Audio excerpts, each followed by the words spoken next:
बात है पर्यावरण दिवस के बारे में।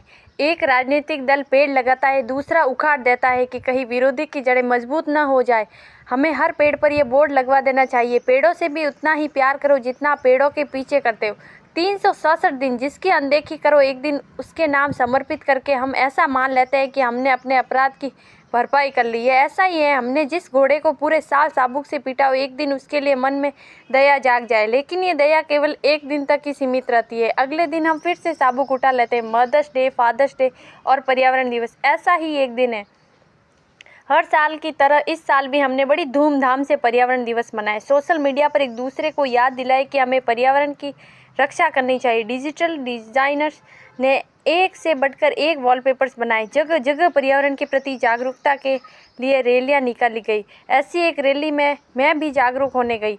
रैली अपने पीछे सड़क पर इतना कचरा फैलाकर गई कि पर्यावरण के माथे से पसीना आने लगा था। अखबारों ने भी ऐसी रैलियों के सामने से फोटो ली और पर्यावरण दिवस की रिपोर्टिंग पूरी कर दी। रैली के पीछे का चित्र खींचने की फुर्सत किसी के पास नहीं थी। एक बार मैं सड़क किनारे दो मजदूरों को काम करते देख रही थी। उनमें से एक गड्ढा खोदता है, दूसरा उस गड्ढे में वापस मिट्टी डाल देता था। मैंने पूछा, तुम लोग ये क्या कर रहे हो? उन्होंने बताया, यहाँ 3 आदमियों की ड्यूटी लगी हुई। एक का काम है गड्ढा खोदना, दूसरे का काम है उसमें पौधा लगाना और तीसरे का काम है मिट्टी से गड्ढे को वापस भर देना। बीच वाला आदमी आज छुट्टी पर है, तो हम दोनों अपना काम पूरी ईमानदारी से कर रहे हैं। हम सबकी ईमानदारी भी ऐसी ही है। दशकों से ऐसे ही हम पर्यावरण दिवस मनाए जा रहे हैं। ऐसी गाड़ियों में बैठकर ऐसी हॉल में जाते और वायु प्रदूषण पर भाषण देकर लौट आते। हम सफाई नहीं करते, बल्कि गंदगी को एक जगह से दूसरी जगह शिफ्ट कर देते। हमें प्रदूषण की इतनी आदत पड़ गई है कि स्वच्छता हमें बर्दाश्त नहीं होती। एक ही रह गए। मुझे लगता है कि सरकार को बाग लगाने से ज़्यादा जंगल बनाने पर विचार करना चाहिए। इससे एक तो घने पेड़ों का माहौल बनेगा और दूसरे बाग बगीचों का सर्वाधिक प्रयोग करने वाले प्रेमियों को अधिक सुरक्षित वातावरण मिल सकेगा। हमने विद्यार्थियों को पेड़ों से प्यार करना नहीं सिखाया।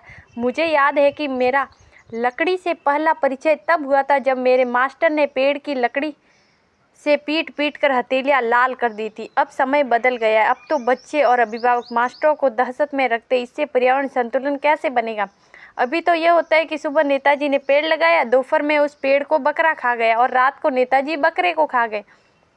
हो गया पर्यावरण संतुलन। एक राजनीतिक दल पेड़ लगाता है और दूसरा राजनीतिक दल उस पेड़ को यह सोचकर उखाड़ देता है कि कहीं इससे उसके विरोधी की जड़ें मजबूत न हो जाए। हमारी पूरी जिंदगी पेड़ों के आसपास चलती है। मरते हैं तो भी पेड़ की लकड़ी ही हमारे साथ चिता पर लेटती है। हमें इन पेड़ों का इतना फर्ज तो उतार देना चाहिए कि जितनी लकड़ी हमारी चिता में लगती हो, उतनी लकड़ी के पेड़ तो लगा कर जाए। पेड़ों के योगदान के लिए 2 पंक्तियां याद आती है। पेड़ काटने आए थे कुछ लोग मेरे गांव में, अभी धूप बहुत है कहकर बैठ गए पेड़ की छांव में। राधे राधे।